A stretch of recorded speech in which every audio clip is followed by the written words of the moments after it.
Blogging নিয়ে আমি আমার চ্যানেলে অলরেডি 3টে ভিডিও আপলোড করেছি, যার প্রথম ভিডিওতে আমি বলেছি যে কীভাবে একটা মোবাইল দিয়ে তোমরা ব্লগ শ্যুট করবে এবং মোবাইলটা কীভাবে ধরবে।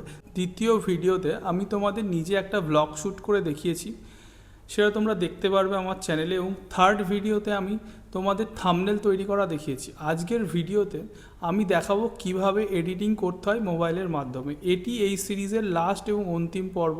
তো আজকের ভিডিওটা সবাই মন দিয়ে দেখো।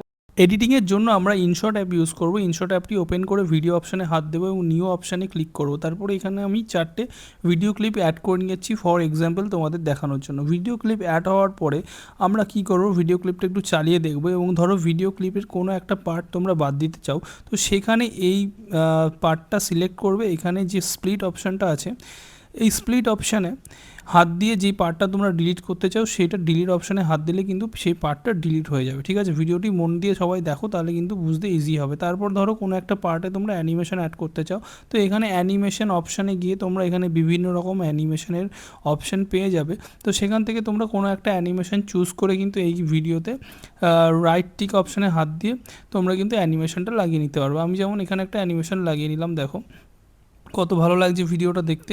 এরপর ধরো কোনো একটি ভিডিও ক্লিপকে তোমরা ফাস্ট ফরওয়ার্ড করতে চাও, তাহলে কি করতে হবে, সেই ভিডিও ক্লিপটা প্রথমে সিলেক্ট করে নিতে হবে, স্পিড অপশানে হাত দিতে হবে এবং সেখানে গিয়ে তোমরা কিন্তু স্পিডটা সিলেক্ট করে নিতে পারবে।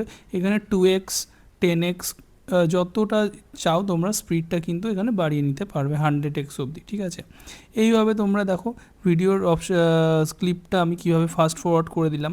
তারপরে যেসব অপশানগুলো আছে এখানে তোমরা কিন্তু চাইলে ভিডিওর ভলিউম চুজ করে নিতে পারবে, কতটা ভলিউম রাখবে ভিডিওতে। এরপরে অডিও অপশানে হাত দিয়ে তোমরা মিউজিক অপশান ক্লিক করলে সেখানে কিন্তু বিভিন্ন রকম মিউজিক পেয়ে যাবে, সেই মিউজিকগুলো ভিডিওতে অ্যাড করতে পারবে। এছাড়াও রেকর্ড অপশানে হাত দিয়ে তোমরা কিন্তু ডাইরেক্ট নিজেদের ভয়েস ভিডিওতে রেকর্ড করতে পারবে। আর কী কী অপশান আছে দেখে নেবো।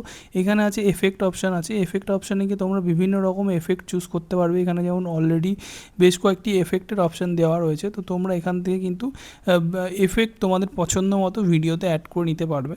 এছাড়াও তোমরা হচ্ছে ফিল্টার অপশানে হাত দিয়ে কিন্তু তোমরা বিভিন্ন রকম কালার এই ভিডিওতে অ্যাড করতে পারবে। এছাড়াও যে অপশানটা আছে সেটা হচ্ছে ধরো কোনো ভিডিওতে তোমরা কোনো ফটো অ্যাড করতে চাও, তাহলে পিআইপি অপশানে হাত দিয়ে সেই ফটোটা সিলেক্ট করতে হবে এবং সেটা কিন্তু ভিডিওর ওপর তোমরা চাইলে লাগিয়ে নিতে পারবে। স্টিল ফটো যে কোনো ভিডিওতে তোমরা পিআইপি অপশানে হাত দিয়ে ফটোটা লাগিয়ে নিতে পারবে। আর কী কী অপশান আছে, আর এখানে যে অপশানগুলো আছে সেগুলো হচ্ছে তোমরা চাইলে ভিডিওটা কতটা লম্বা বা চওড়া হবে ফ্রেমটা সেট করতে পারবে। এখানে অলরেডি ফ্রেমের মাপ দেওয়া রয়েছে এবং তোমরা চাইলে ম্যানুয়ালি ফ্রেমটা সেট করতে পারো। ভিডিওটা এডিট হয়ে গেলে তোমরা সেভ অপশানে হাত দিলে তোমাদের ভিডিও কিন্তু সেভ হয়ে যাবে। সাবস্ক্রাইব।